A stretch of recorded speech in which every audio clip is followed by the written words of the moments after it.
Potičem iz jedne porodice poreklom sa arapskog juga, vekovima ukorenjene u Libanskim gorama, koja se potom raštrkala u zastupnim seobama na razne strane zemaljske kugle. Gordila se time što je oduvek bila u isti mah arapska i hrišćanska, verovatno još od 2. i 3. veka, to jest mnogo pre pojave islama, pa čak i pre nego što se zapad preobratio u hrišćanstvo.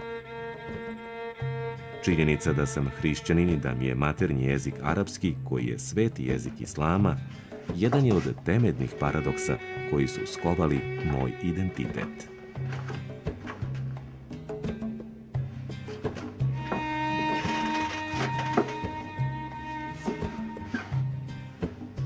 Gotovo svaki svoj autobiografski zapis Amin Maluf započinje pričom o Libanu i Bliskom istoku, mestima detinjstva koja je morao da napusti i nostalgijom za čudesnim svetom Orijenta, te pričom o multikonfesionalnom porodičnom stablu i pitanjem zašto ljudi danas čine zločine u ime verskog, etičkog, nacionalnog ili bilo kog drugog identiteta. Rođen 1949. u Bejrutu, gde je završio studije sociologije i radio kao novinar, sa 27 godina napušta zemlju i odlazi u Francusku. 1983. objavljuje na francuskom svoj prvi naslov Krstaški ratovi u očima Arapa. Slede romani Leon Afrikanac, Samarkand, Vrtovi svetlosti. 1993. za Taniosovu stenu dobija najprestižnije francusko književno priznanje, Goncourtovu nagradu. Francuski san Amina Malufa nastavlja se velikim uspehom njegovih kasnijih naslova: Ubilački identiteti, Baldasarovo putešestvije, Levanski đerdan, Poremećenost sveta, Dezorijentisani. Maluf je i prvi Libanac koji je seo u fotelju Francuske akademije i postao jedan od 40 besmrtnika. Vous êtes libanais, français, chrétien, arabe, européen. Quelle est votre identité? Ou aurez-vous une première identité, une deuxième identité, etc. Je pense que l'identité est faite de toutes nos appartenances. Si je disais que j'étais libanais et pas français, ou français et pas libanais, je me couperais d'une partie importante de mon identité. Je suis né au Liban, j'ai vécu 27 ans au Liban, et donc je suis libanais. J'habite en France maintenant depuis 36 ans, donc je suis complètement français. Ma langue maternelle, c'est l'arabe. En même temps, je viens d'une famille chrétienne. Et tout cela fait partie de mon identité et je le revendique complètement. Mais vous êtes un auteur français, franco-libanais, en effet. Quand on vous demande à quelle tradition littéraire vous appartenez, vous dites « je suis un auteur... Moi, quand on me demande de résumer, je mets simplement écrivain. Alors, on est écrivain, après ça, on utilise telle ou telle langue, on utilise tel ou tel genre littéraire, on peut écrire un roman, un essai, un livret d'opéra ou n'importe quoi.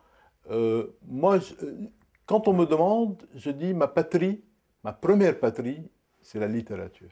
Oui, et votre première identité, on ne peut pas en parler, mais la chose intéressante, c'est que vous dites que l'identité est quelque chose qui s'est construit et qui se transforme. Donc, ce n'est pas une chose fixe. Oui, c'est une chose qui se transforme à travers le temps. Aujourd'hui, je vous dis, je suis français et libanais, mais bien entendu, il y a 30 ans ou 35 ans, je n'aurais pas dit la même chose. Je suis né au Liban, jusqu'à l'âge de 27 ans, je me considérais uniquement libanais, et puis l'histoire a fait que j'ai dû quitter le pays, je me suis installé en France. Aujourd'hui, mon identité a été transformée. Ma langue aussi a été transformée. Probablement que si j'étais resté au Liban, j'aurais écrit en arabe. Il se fait que je me suis installé en France et donc j'écris en français. Beaucoup d'entre nous ont connu des transformations dans leur identité. On est dans un pays, on a des papiers d'identité qui portent le nom d'un pays, et le pays change, et on change de pays, et on change d'identité en quelque sorte, même si il y a quelque chose qui est permanent, qui ne change pas. Mais il faut accepter que on change avec le temps. Ce qui est constant, c'est qu'on change. La vie, c'est le changement. Tant qu'on est en vie, on change, on peut changer ses idées, on peut changer ses appareils, on peut changer de lieu de résidence, on peut changer de langue. On ne peut plus changer quand on est mort. Mais tant qu'on est en vie, on peut changer. Je pense que ce qui est le plus beau dans la vie, c'est que l'on ait la liberté de changer. Moi, par exemple, on me parle de racines, je n'aime pas le mot racine. Les racines, c'est bien pour les arbres. Vous avez le mot origine. Oui, les racines, c'est bien pour les arbres. Les arbres, ils ont des racines, ils ne peuvent pas bouger. S'ils quittent leurs racines, ils meurent. Les hommes n'ont pas de racines, ils ont des jambes. Ils peuvent aller s'installer au Brésil, au Mexique, en Australie, n'importe où. Et c'est leur vie. Et finalement, la Terre nous appartient pendant la période où nous sommes vivants. Nous avons cet espace que nous parcourons, nous nous installons dans le pays que nous voulons, nous réagissons avec notre époque. Et c'est ce qu'il y a de plus beau dans l'aventure humaine. Vraćajući se u svoju opustošenu zemlju, hteo sam da spasem neke ostatke svoje prošlosti i prošlosti svoje porodice. U tom pogledu ne očekujem više Bog zna šta. Kad pokušamo da izbegnemo propast, postoji opasnost da ju ubrzamo. Ali ne žalim što sam krenuo na ovo putovanje. Tačno je da svake večeri ponovo otkrivam iz kog razloga sam se udaljio od svoje domovine, ali svakog jutra ponovo otkrivam i iz kog razloga se nikad nisam od nje odvojio. Moja velika radost jeste to što sam otkrio usred mora nekoliko ostrvaca levanske istančanosti i spokojne nežnosti.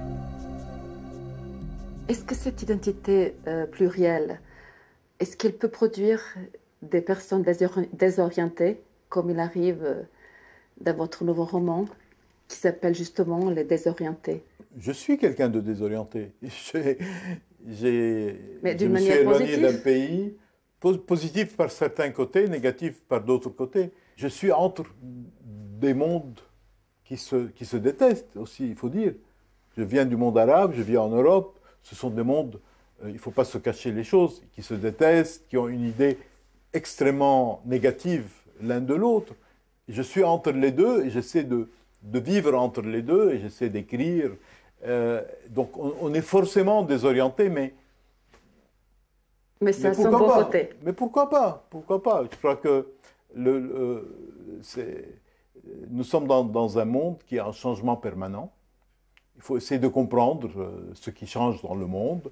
Il faut essayer de survivre à tous ces changements et d'être heureux et d'avoir sa part de bonheur. Vous trouvez qu'on puisse être heureux? Il faut, c'est une obligation, je crois. C'est vrai? C'est une obligation pour l'être humain d'être heureux, parce que finalement, c'est ça qui compte. C'est le bonheur de l'homme. Il y a des gens qui disent il faut respecter telle ou telle idéologie, telle ou telle religion. Pour moi, les hommes ne sont pas faits pour la religion, c'est la religion qui est faite pour l'homme. Et l'homme n'est pas fait pour l'idéologie, c'est l'idéologie qui est faite pour le service de l'homme. Et quand l'idéologie ou la religion ne sont plus au service de l'homme, ne sont plus au service du bonheur de l'homme, elles perdent leur raison d'être. Alors, je reviens aux Désorientés et à votre héros Adam. Il a dit qu'il s'était senti toujours étranger sur sa terre natale, comme plus tard sur les terres d'exil. Alors, je ne vous connais pas, je vous connais un peu, mais j'ai l'impression que cette phrase vous ressemble. C'est vrai. Je suis un peu étranger partout. Au Liban, c'était mon pays, mais en même temps, j'étais étranger parce que j'appartiens à une petite minorité et un minoritaire se sent toujours étranger. Je suis venu m'installer en France. J'ai eu beaucoup de joie en France. Je me suis complètement intégré au pays et en même temps, par certains côtés, je reste un étranger. Et donc, c'est une réalité. C'est la réalité de mon existence, c'est d'être étranger. Étranger à cause de mes origines, étranger à cause de ma décision de partir, d'émigrer, étranger parce que je suis un écrivain, parce qu'un écrivain est toujours étranger dans la société où il est. Mais pourquoi pas? C'est-à-dire le fait d'être étranger, n'est pas une malédiction. Non, parce que C'est une réalité. Oui, parce que je retrouve la variation de cette phrase dans tous vos romans. Et Balthazar, il dit, je suis né étranger, j'ai vécu étranger et je mourrai étranger plus encore. Oui, je pense qu'il y a des aspects positifs, des aspects négatifs. Je pense que d'un côté, il y a une souffrance qui est liée au fait de se sentir étranger, et en même temps, on est poussé à faire des choses qu'on ne ferait pas si on ne se sentait pas étranger, si on ne se sentait pas mal à l'aise là où on se trouve. Et toujours dans l'histoire, les minorités ont joué un rôle essentiel. L'Espagne, quand elle a expulsé les Juifs et les Maures à la fin du XVe siècle, ça a fait 3 ou 4 siècles de retard. Parce que quand l'or de l'Amérique est arrivé, il n'avait pas les hommes capables de fructifier cette richesse, et la richesse a glissé pour aller vers les Pays-Bas. La France, quand elle a expulsé les protestants à la fin du XVIIe siècle, ils sont allés construire Berlin et développer la ville de Londres, et la France a souffert durement de cela. Et chaque fois que les minorités quittent un pays, c'est un appauvrissement énorme.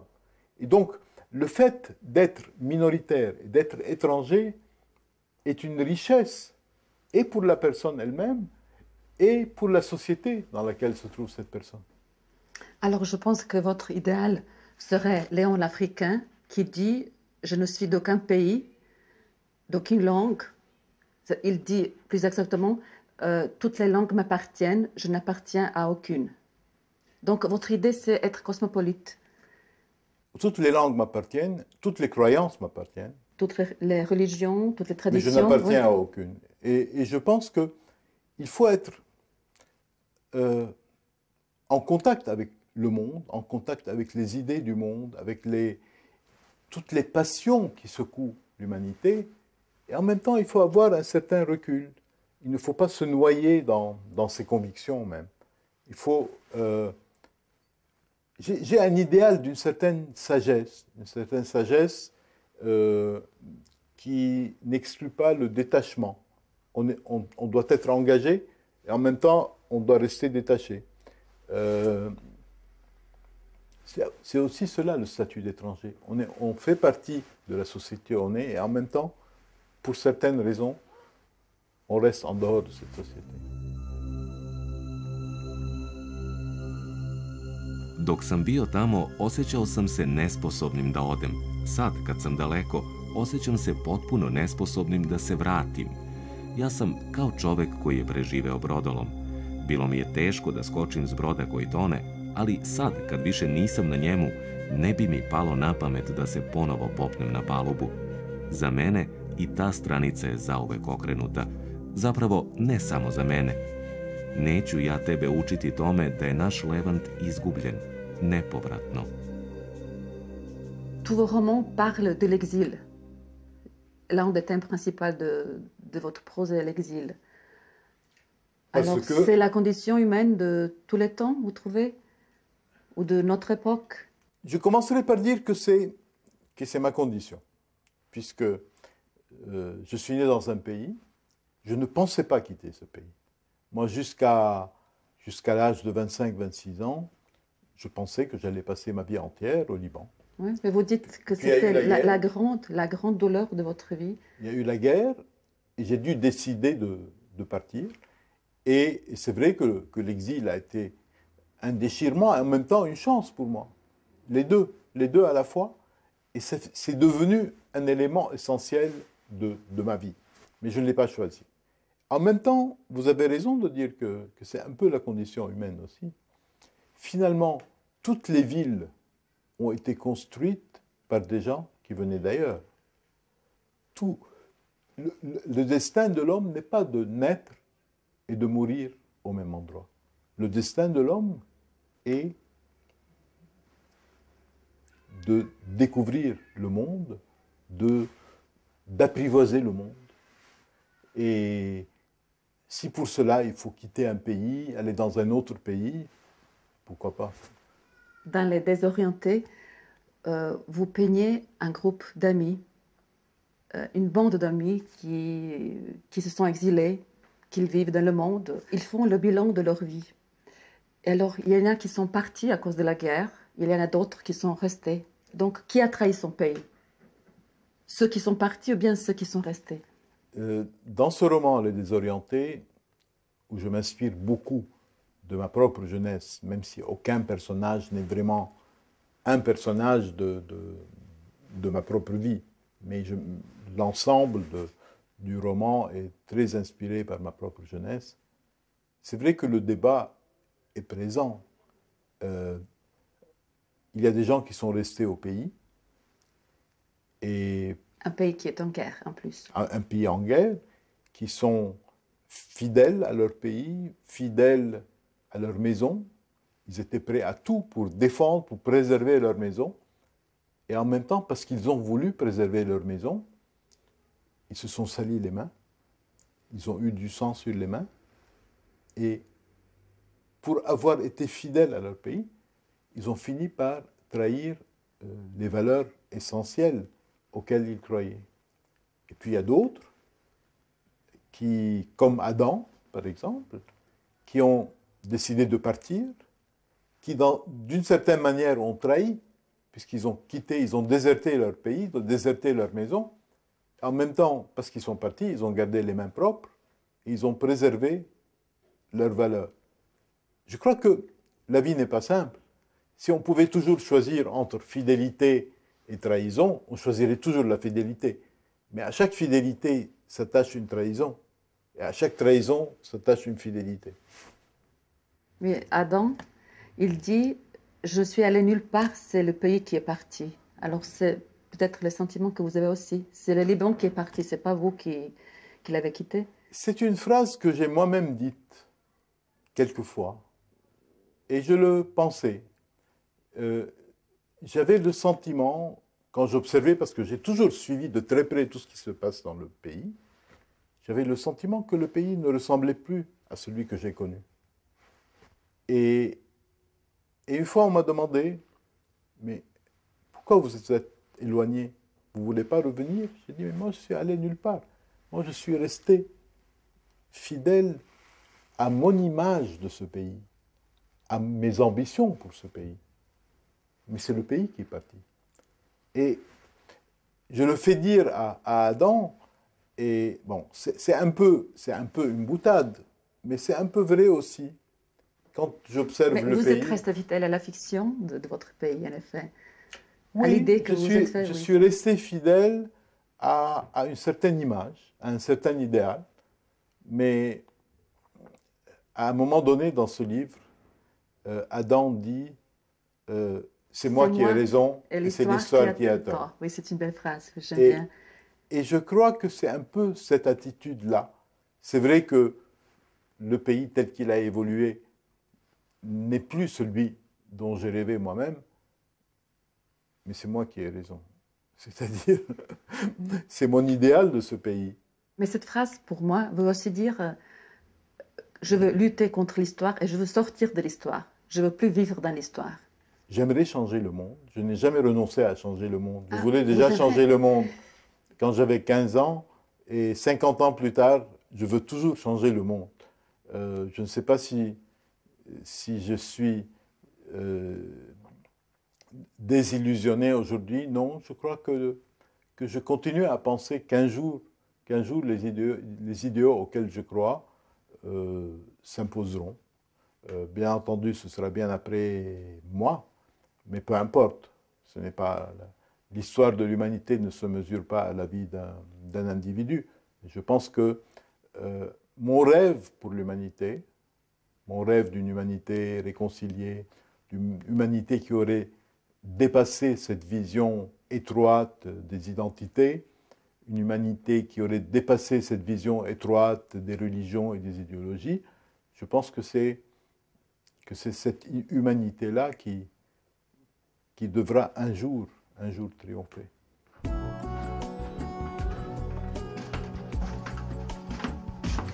Ako su romani Amina Malufa mahom smešteni u istorijsko vreme i slavno doba arapskog sveta, njegove knjige eseja bave se našom epohom, koja je, kako kaže, bez kompasa. Maluf piše o svetu u kojem vlada velika poremećenost, intelektualna, finansijska, etička, klimatska, te počinje da se pita da li je naša vrsta dostigla prag svoje moralne nekompetencije.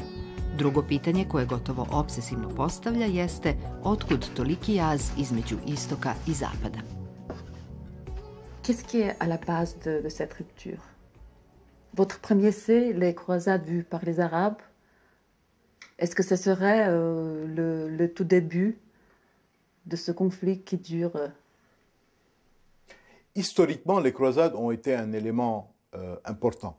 Et symboliquement, elles restent un élément important de ce conflit. Mais moi, je suis très sévère avec les deux, avec l'Occident et avec le monde arabe. Je trouve d'abord que l'Occident est très arrogant. Il a toujours le sentiment d'avoir raison. Il a toujours le sentiment que les torts sont du côté des autres. Et souvent, il se trompe. Le monde arabe passe par une période extrêmement difficile, extrêmement sombre. Il a une attitude destructrice envers son passé. Il a une interprétation extrêmement étroite et suicidaire de la religion. Et je pense qu'entre ces deux mondes, il y a des relations difficiles et en même temps, je pense que chacun d'eux est profondément en crise. L'Occident n'arrive pas à trouver sa place dans un monde qui est en train de changer, avec des puissances émergentes, à qui il n'arrive pas à accepter de donner une place. Et en même temps, le monde arabe, il est enfoncé dans une logique qu'il faut bien appeler suicidaire, qui ne va nulle part, où il n'y a pas de véritable horizon. Mais la démocratie, elle peut entrer dans ce monde? Je pense que nous sommes au début d'un processus qui va être long. Il y a des choses que je trouve extrêmement encourageantes, il y a des choses que je trouve extrêmement inquiétantes. Il y a un désir de démocratie, en même temps, il y a une place excessive pour la religion. Où allons-nous maintenant? Je ne sais pas. Il y a des débats intéressants qui se produisent dans ces pays comme la Tunisie, comme l'Égypte.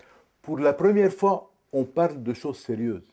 C'est-à-dire, on se demande quelle doit être la place de la religion dans la société, comment doit être dirigée la société, quelles doivent être les bases d'une démocratie. Encore une fois, nous sommes au début d'un long processus, mais heureusement que ce processus a été enclenché parce que le monde arabe n'allait nulle part. C'était des sociétés complètement bloquées. Svaki Arapin nosi u sebi dušu palog junaka i u njoj tinja želja za osvetom svima onima koji su ga izvrgli ruglu. Ako mu je obećaju, on načulji uši sa nekom mešavinom očekivanja i neverice. Ako mu je ponude, čak i delimično, čak i u simboličnom obliku, on se zapali. Naser beše tražio od svoje braće da podignu glavu. U njihovo ime prkosio je kolonijalnim silama. U njihovo ime suprotstavio se tripartitnoj agresiji. U njihovo ime je triumfovao. To je istog časa izazvalo ludilo.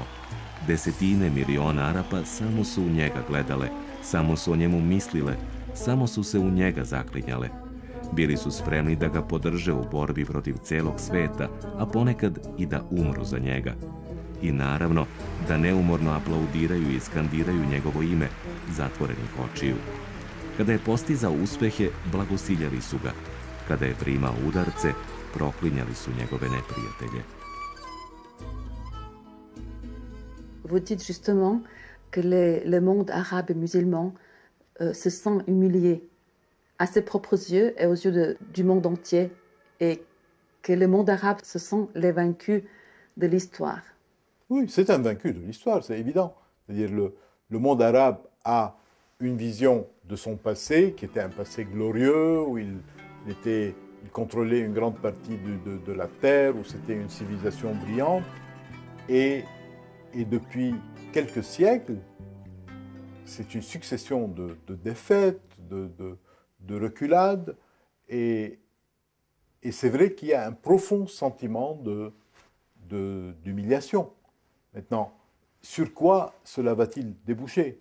Est-ce que ça va permettre de se ressaisir et d'entrer enfin dans la modernité et de participer réellement à tout ce qui arrive dans le monde, aux grandes inventions, aux grandes avancées sociales, ou bien est-ce qu'on va s'enfermer dans le passéisme en disant que le plus important c'est de couvrir les femmes, etc. Et là, c'est sans issue. Il faut repenser le monde, il faut repenser, et non pas se contenter de quelques idées simplistes, inspirées du passé. Oui, vous habitez en France et vous écrivez des histoires qui se passent le plus tôt du temps dans le monde arabe. Donc, vous dépeignez les odeurs, les parfums, les couleurs de ce monde, du Proche-Orient, du Liban. Et sur ce fond magique et envoûtant, vous mettez en scène les personnages importants de la civilisation arabe, des artistes, des poètes, des hommes politiques, des savants. Alors, est-ce qu'en quelque sorte, vous voulez détourner le regard des Européens sur ce monde? Je pense que ce monde arabe est un monde où il y a le meilleur et le pire.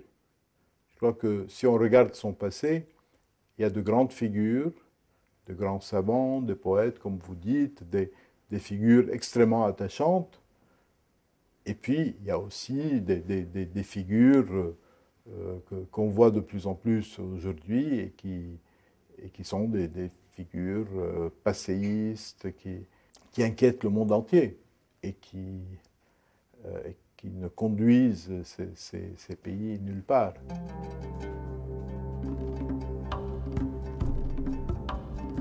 Kroz knjige se provlači jedna legenda. Govori o 3 prijatelja, 3 Persijanca, koji su, svaki na svoj način, obeležili početak našeg milenijuma. O Omaru Hajamu, koji je posmatrao svet.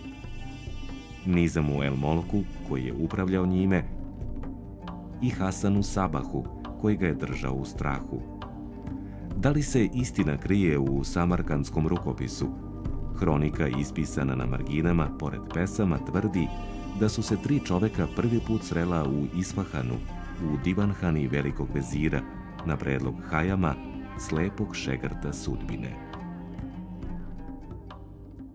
Donc, d'un côté, dans le Samarcande, votre roman le plus lu en Serbie, d'un côté, il y a Omar Khayyam, qui est libre penseur, poète, astronome, et d'autre part, il y a... Sabah, Hassan Sabah. Ouais. C'est vrai qu'il y a le poète, il y a le chef religieux. Donc, c'est une histoire de la liberté et du fanatisme. Oui, je pense qu'il y a d'un côté un désir de liberté qui est présent dans ces sociétés et qu'on a vu il y a 2 ans se remanifester à travers tous ces soulèvements qui réclamaient véritablement la démocratie, la liberté. Il y a une véritable aspiration à la liberté. Et en même temps, il y a toujours une tentation de retour au fanatisme. Et aujourd'hui, nous avons devant nous les deux. C'est-à-dire, nous avons tous ces jeunes qui manifestent, qui veulent moderniser leur société, qui veulent des institutions démocratiques, qui veulent commencer à appartenir au monde vaste, au monde qui bouge. Et on voit aussi tous ceux qui, au contraire, veulent empêcher le changement, qui veulent empêcher l'évolution, empêcher la modernisation, qui ont une vue extrêmement étroite, extrêmement limitée du monde et de leur propre civilisation. Et vous avez raison de dire que ces personnages que l'on voit à l'époque de Khayyam, comme je l'ai dépeint dans Samarcande, on voit leurs équivalents aujourd'hui encore. C'est un conflit durable, et je pense que un jour, il va être résolu. Et je pense que c'est important pour le monde entier que ce conflit puisse être résolu en faveur de la liberté, en faveur de Khayyam. Alors, j'aimerais terminer cette interview avec une phrase que j'aime beaucoup. Elle est de Léon l'Africain qui dit « Ma sagesse a vécu à Rome, ma passion au Caire, mon angoisse à Fès, et à Grenade vit encore mon innocence. » Alors, je vous donne ces quatre mots. Sagesse, passion, angoisse, innocence. Vous les refaites par vous, Amin Maalouf. Je ne sais pas si je pourrais les répartir selon des moments de ma vie, comme je l'ai fait pour Léon l'Africain. Mais je pense que les quatre éléments sont présents chez moi en permanence. Il y a toujours en moi une passion, vous l'avez peut-être ressenti. Il y a toujours en moi une innocence qui parfois frise la naïveté. Il y a une angoisse par rapport à tout ce qu'il y a dans le monde, tout ce qui peut arriver dans toutes les parties du monde, à commencer par le monde arabe. Et en même temps, il y a une sagesse. Même avant d'avoir tous ces cheveux blancs, j'avais une vision un peu de sage. J'essayais d'observer le monde en me demandant simplement comment ce monde qui nous a été légué par ceux qui sont venus avant nous, comment nous allons le gérer et dans quel état nous allons le transmettre à ceux qui viendront après nous.